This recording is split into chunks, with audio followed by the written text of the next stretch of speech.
Personally उन्होंने phone करके मुझे इनवाइट किया। देखिए भैया, मैं बस इतना कहना चाहता हूँ कि वो बुरे नहीं है, मैं किसी को गलत ठहरा नहीं रहा, लेकिन मेरे साथ जो हुआ वो नहीं होना चाहिए। एक मिनट रुकिए। लोग कहते हैं कि बिहार पीछे है, बिहार पीछे है। साला मैं शुरू से लेकर अभी तक अपने जुबान पर, अपने ऑटो पर बिहार का नाम लेकर घूम रहा हूँ, यहाँ पर बिहार का नाम दबाकर घूम रहा हूँ, और शुरू से लेकर अभी तक हमने अपने जेब से लगाया है। और आज सुबह जब कॉल आता है उनका, बोलते कि आओ तुमको मिलवा देते हैं सोनू सूद सर से। अरे हम खुद एक एक्टिंग के फील्ड में काम कर रहे हैं, हम एक ना एक दिन उनसे जरूर एक ना एक दिन स्टेज शेयर करेंगे, उनसे जरूर मूवी करेंगे। और फिर लास्ट में क्या बोलते हैं? लास्ट में बोलते हैं भैया जी हमको कि क्या आदर्श, ये सब तो लाइफ है, छोटा छोटा बात पे जो है इतना ही नहीं करने का, इग्नोर करके चलने का। अरे छोटा मोटा बात है ये। चलिए एक पल के लिए हम मान लेते हैं मैनेजमेंट की गलती है, ठीक है, लेकिन फिर कुछ पल के लिए हमें यह लगता है कि मैनेजमेंट की गलती कैसे हो सकती है, जबकि मुझे सामने से कॉल आया सोनू भैया का, सॉरी क्या नाम है हमारे, मनीष भैया का, ठीक है, मनीष भैया का कॉल आया। और मनीष भैया का कॉल आने के बाद सबसे पहले 2-3 हफ्ते के पहले उनका कॉल आया कि आदर्श, देखिए क्या है कि वो भी हमें मानते हैं, प्यार करते हैं, और उनका प्यार हम बड़े भाई के तौर पर उनको मानकर, हम एक छोटे भाई के तौर पर उनको जो है बात को सुने। उन्होंने कहा हमें कि आदर्श प्रोग्राम हो रहा है 21 को और 22 को बापू घर सभागार में, तो सोनू सूद जी आने वाले हैं, तो वहां पर सोनू सूद जी आपको सम्मानित करेंगे, आपको उस प्रोग्राम में रहना है, 21 तारीख को आपको रहना है। तो हमने बोला जी भैया बिल्कुल। तो कैसे जाना आना कैसे क्या है आप हमको बता दीजिए, क्या करना है नहीं करना है, वो सब के लिए टेंशन नहीं लेना है, सब कुछ सही हो जाएगा, सब कुछ सही है। इतना जान लीजिए आदर्श कि ये प्रोग्राम अपना है, अपना मतलब अपना। तो कहने का मतलब ये है, ठीक है बोलने दीजिए ना, एक मिनट। कहने का मतलब ये है कि जब उन्होंने कहा कि अपना मतलब अपना, तो चूंकि ये बिहार से है, बिहार का प्रोग्राम है, तो आदर्श अपने कंधे पर और दिल पर जुबान पर ना बिहार को लेकर ही चल रहा है। मेरे हर एक वीडियो के लास्ट में बिहार और भागलपुर का जिक्र होता ही होता है। आप मेरे एक भी वीडियो को उठाकर देख लीजिए, मैं जब से वीडियो बना रहा हूं बचपन से लेकर अब तक, और आगे भी बनाऊंगा तो बिहार का जिक्र करूंगा ही करूंगा, और उन तमाम लोगों का जिक्र करूंगा जो मेरे साथ मेरे दुखी वाले घड़ी पे खड़े हैं और हमेशा खड़े रहते हैं।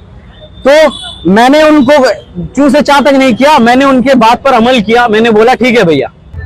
और मैं आपको ये बता देना चाहता हूं कि ये जो प्रेस कॉन्फ्रेंस मैंने इसलिए किया है और इसलिए नहीं किया है कि मुझे बुरा लगा, मैं बस यही इसके माध्यम से यही कहना चाहता हूं कि आने वाले कल मेरे से भी बहुत सारे ऐसे कलाकार होंगे, छोटे बड़े कलाकार होंगे, जिनको ये चीज फेस ना करना पड़े।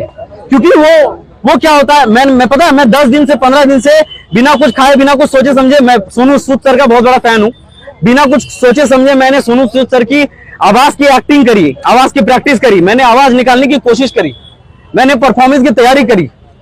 और फिर क्या होता है कि उस मौके में आप लोग क्या करते हैं, भावुक मत होइए, हाँ तो देखिए उस माहौल में मैं सच बता रहा हूँ भैया, मैं यहाँ पर सिर्फ और सिर्फ इस वजह से आया था, मेरी जो ख्वाहिशें थी, मेरी जो अपेक्षाएं थी, उस चीज को मतलब रौंदा गया है, उस चीज को इस तरीके से रौंदा गया है कि मैं ये मतलब बता नहीं सकता। मेरा एक्सपेक्टेशन ये नहीं था कि सोनू सूद सर से मिल लेंगे। अरे भाई मैं भी एक्टिंग कर रहा हूँ, एक्टिंग के फील्ड में काम कर रहा हूँ, एक आर्टिस्ट हूँ, है ना, मैं एक आर्टिस्ट हूँ, और कभी ना कभी सोनू सूद सर से मिल ही लेंगे। आने वाले कल भगवान का और आप लोगों का सपोर्ट रहा था, हम उनके साथ एक स्टेज शेयर करेंगे, उनके साथ मूवी करेंगे। हाँ हमें क्या ये, लेकिन मेरी क्या लालच थी, भैया आप लोगों को बताते हैं, हम मन में कभी भी खलीस नहीं रखे। हमको मनीष भैया ने बोला कि तुम आ जाना, मैंने उनकी बात में आकर मैं यहाँ तक आया। आने के बाद मैंने उन्हें मैसेज किया कि भैया मैं आ गया हूँ, मैसेज का कोई रिप्लाई नहीं आया। फिर जो इवेंट ऑर्गेनाइजर थी उनको मैंने एडजस्ट भी किया, ऐसा होटल दिया जा रहा था जहां पर मतलब मनीष भैया नहीं रहते, हम फिर भी एडजस्ट करके उन लोगों ने एडजस्ट किया मेरे लिए। इसके लिए थैंकफुल है कि एक रात का पनाह हमको मिला है, इसके लिए हम शुक्रगुजार हैं कि हमको एक रात का पनाह इवेंट ऑर्गेनाइजर वाले लोगों ने दिया। लेकिन उसके बाद दिन भर कोई खोज खबर नहीं है कि आदर्श ने खाया, आदर्श के साथ जो टीम आई है उसने खाया है पिया, कुछ भी नहीं। और मेरे को बस मैंने खुद कॉल किया सुबह कि मैम मेरे को बता दीजिए मेरे को कितने बजे आना है। उन्होंने बोला कि 5:30 बजे का स्लॉट है, आपको भेज देते हैं। उन्होंने स्लॉट तो कुछ नहीं भेजा। और आपको मैं बता दूं कि ना मनीष भैया का कॉल आया, ना मेरे मैसेज का रिप्लाई आया, कुछ भी नहीं आया। आपको मनीष से कब से बुलाए थे कि इवेंट मैनेजर? हमें मनीष भैया नहीं बुलाया था, और उनके प्यार से बड़ा भैया पर्सनली उन्होंने फोन करके मुझे इनवाइट किया। देखिए भैया, मैं बस इतना कहना चाहता हूँ कि वो बुरे नहीं है, मैं किसी को गलत ठहरा नहीं रहा, लेकिन मेरे साथ जो हुआ वो नहीं होना चाहिए था। एक कलाकार जो होता है ना, मैं बहुत एक्सपेक्टेशन था कि 55,000 की भीड़ में मैं सबको, बिहार वासियों का साथ है और बिहार वासियों को मैं जाके प्रणाम करूंगा। और जो मैंने परफॉर्मेंस की तैयारी करी थी, मुझे वो सिर्फ दिखाना था। मुझे सोनू सूद सर से मिलने का कोई लालच नहीं है, कोई भी लालच नहीं था। मेरे को बस यही लालच था कि लोगों से मिलूंगा, लोगों की गड़गड़ाहट तालियों की गूंज मेरे कान में गूंजेंगी और वही मैं सुनूंगा। और उनकी जो आवाज की प्रैक्टिस मैंने करी है तो मैं उनके सामने करूंगा। मैं किसी को बुरा भला नहीं कह रहा। एटलीस्ट मेरे कॉल का रिप्लाई तो कर देते, एटलीस्ट मेरे मैसेज का जवाब तो दे देते। अच्छा, अभी 55 लाख बात बताइए कि इसके बाद जब वो चले गए, इसके बाद बहुत सारा ऐसा पोस्ट है जिसमें बताया जा रहा है कि आप कल नहीं आया, उसके बाद उनका कोई रिप्लाई आया है कि नहीं आया है? हाँ, ये जो आपने पूछा, आप हमें ये बता दीजिए, मुझे ये नहीं पता इस चीज के पीछे क्या राज है, क्या राजनीतिक है, हमको ये बिल्कुल भी नहीं पता है। एक होता है कि चलिए आप बिजी हैं मनीष भैया, चलिए आप बिजी हैं, लेकिन आपका जो टीम है उससे तो कॉल करवा दीजिए कि आदर्श कहाँ है, खाया पिया, कुछ नहीं। शुरुआत से लेके सिर्फ एक ही कॉल आया था मेरे पास रिकॉर्डिंग से भैया, शुरुआत से लेके मेरे को एक भी कॉल नहीं आया, ना रिप्लाई हुआ। और जब प्रोग्राम वगैरह खत्म हो गया, सूत उठ के उस प्रोग्राम के खत्म होने के बाद अगले दिन आज के सुबह 8 बजे उनका कॉल आता है, बोलते हैं कि कहाँ हो, आधे घंटे में आओ, तुमको सोनू सूद से मिलवा देते हैं। ऐसे कैसे? हम एक बात बताना चाहेंगे, हम एक बात बताना चाहेंगे, एक बात सुनिए मेरा, हम एक बात बताना चाहेंगे। इस प्रैक्टिस के लिए भैया 15 दिन से रेडी हो रहे थे, लेकिन मनीष भैया को बहुत प्यार करते थे हमसे। अब इस लेवल से हमको लगता है कि इस बार सब्सक्राइब हमको करना पड़ेगा। हम सब्सक्राइब करके रखे थे, हम इतना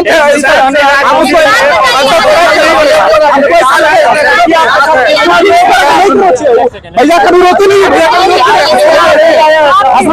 रोता नहीं है, लेकिन मेरा भैया रोया है, रात में रात भर रोया है, लेकिन उसको कोई परवाह नहीं है। लेकिन ये गलत है, समझे? मेरा भैया रात भर रोया है और उनकी आवाज भी दबा दी गई, समझे? आप भी उन्हीं कदम पे हैं। ये चीज गलत है। लोग कहते हैं कि एक मिनट रुकिए। लोग कहते हैं कि बिहार पीछे है।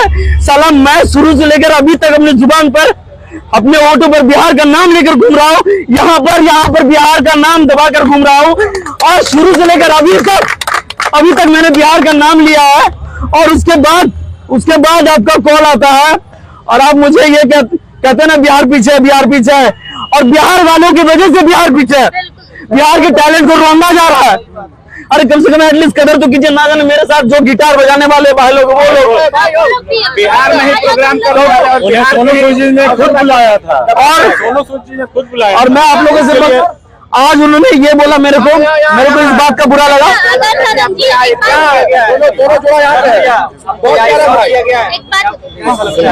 मुझे नहीं पता। और आज सुबह जो कॉल आया मुझे, आदर्श जी एक सवाल है, अभी जो ऑर्गेनाइज हुआ था तो टिकट का प्रमोशन क्या आप लोग भी किए थे? देखिए मुझे तो पता था कि मैंने टिकट के बारे में, हाँ बिल्कुल, मुझे बताया गया था कि आदर्श तुमको एक वीडियो बनाना है। और वो मैम भी परेशान थी, जो ऑर्गेनाइजर है, इवेंट ऑर्गेनाइजर, वो भी परेशान थी कि टिकट के लिए लोग सवाल उठा रहे हैं। मुझे कॉल आया कि आदर्श लोग सवाल कर रहे हैं कि सोनू सूद और मनीष भैया लोग तो बिहार को सपोर्ट करते हैं, तो टिकट कहाँ से आ रहा, टिकट का मामला कहाँ से? तो फिर उसके बाद मैंने फिर सोचा कि ये वाकई में सही बात है, आए होंगे जरूर, कुछ ना कुछ तो चार्ज किए होंगे। लोग तो मूर्ख नहीं है, हम भी तो मूर्ख नहीं है। लेकिन मैंने फिर भी गुजारिश करी लोगों से कि जब आप पिक्चर देखने जा सकते हैं तो सोनू सर हम उनके फैन हैं, उनको हम कुछ नहीं बोल रहे हैं, सब लोग उन्हीं का और हम बस यही कह रहे हैं कि भैया एक बात बोलेंगे कि कल 55,000 तक आप पहुंचने वाले थे, आज 12 करोड़ तक पहुंचेंगे आप लोगों तक। थैंक यू भैया। हम लोग पहुंचाते रहे। बिहार में ही प्रोग्राम हुआ, बिहार के ही प्रतिभा को दबा दिया गया। इसके पीछे हम क्या करना चाहिए? बिहार में कोई आइडिया लगा, पहला तूफान था, दूसरा आदर्श था। दबा दिया गया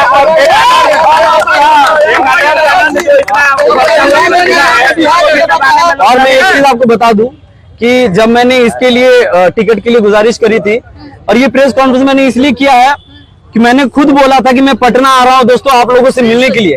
कहीं लोगों के मन में वो विचार ना रहे कि आदर्श क्यों नहीं आया। कम से कम वो विचार तो क्लियर हो जा सबके माइंड से कि आदर्श कहाँ रह गया, बोल कर नहीं आया। आदर्श क्यों क्या होटल में रह गया? कोई माँ का लाल हमको होटल में रोक के नहीं रख सकता। हमने अपने पैसे से अपने भैया अमित भैया ने और अभिषेक भैया ने, रवि भैया लोगों ने मेरा साथ दिया। उन लोगों ने होटल की व्यवस्था किया है, पैसा हमने अपने जेब से लगाया है। और आज सुबह जब कॉल आता है उनका बोलते कि आओ तुमको मिलवा देते सोनू सूद सर से। अरे हम खुद एक एक्टिंग के फील्ड में काम कर रहे हैं, हम एक ना एक दिन उनसे जरूर एक ना एक दिन स्टेज शेयर करेंगे, उनसे जरूर मूवी करेंगे। और फिर लास्ट में क्या बोलते हैं?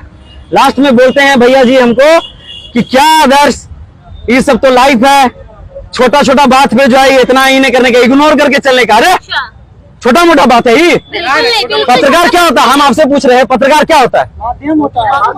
छोटे छोटे गलतियों को उठाना। और आप एक पत्रकार होकर आप बोल रहे हैं कि छोटे छोटे बात को इग्नोर करते हुए चलो। अरे एक पत्रकार खुद बोल रहा है कि छोटे छोटे बात की सत्यता आप कहते हैं कि पत्रकार हैं, वो लगता है आपको पत्रकार है। ये तो आप लोग का प्यार है भैया। लेकिन छोटा सा एक प्रश्न आपसे आदर्श जी, कहीं आपकी भी लोकप्रियता में कमी आ गई है क्या? देखिए उनका का नाम होता है ना कि उनसे जो भी आदमी फाइट करता है तो लोकप्रिय होता है, तो कहीं मुझे लगता है लोकप्रियता भी एक विषय है क्या? ये देखिए मेरा जो हमसे आगे कोई पढ़े नहीं, बिहार में लोग सिर्फ, और बिहार में जब अपने घर के आंगन में आप आते हैं राजधानी में, उसके बाद इस तरह के आपके साथ होता है तो कैसा लगा? देखिए पता है मैं पहुंचा, श्री कृष्ण जी ने कहा है श्रीमद् भागवत गीता में कि कर्म किए जा फल की इच्छा मत करे इंसान, जैसे कर्म करेगा वैसे फल देगा भगवान। ये है गीता का ज्ञान, ये है गीता का ज्ञान। और एक चीज और कहा है कि इस दुनिया में खास तौर पर मैं जिनका महादेव जी का फैन हूं और श्री कृष्ण जी का फैन हूं, उन्होंने ये भी कहा है कि मेरी लड़ाई सिर्फ और सिर्फ मुझसे है। मेरे लेवल का मेरे कंपटीशन में सिर्फ कोई नहीं आ सकता, कोई मागालाल नहीं आ सकता मेरे कंपटीशन में। आदर्श के कंपटीशन में अगर कोई है तो वो आदर्श ही है। आदर्श को कोई अगर हरा सकता है तो आदर्श आनंद ही है। आदर्श को कोई अगर जिता सकता है तो आदर्श आनंद खुद है। ठीक है, मेरे कहने का तात्पर्य और मकसद यही है। गलत है और किसी कलाकार के साथ नहीं होना चाहिए था, होने भी नहीं देंगे। और मेरा कहने का मतलब भैया ये है कि आपको अगर हम भैया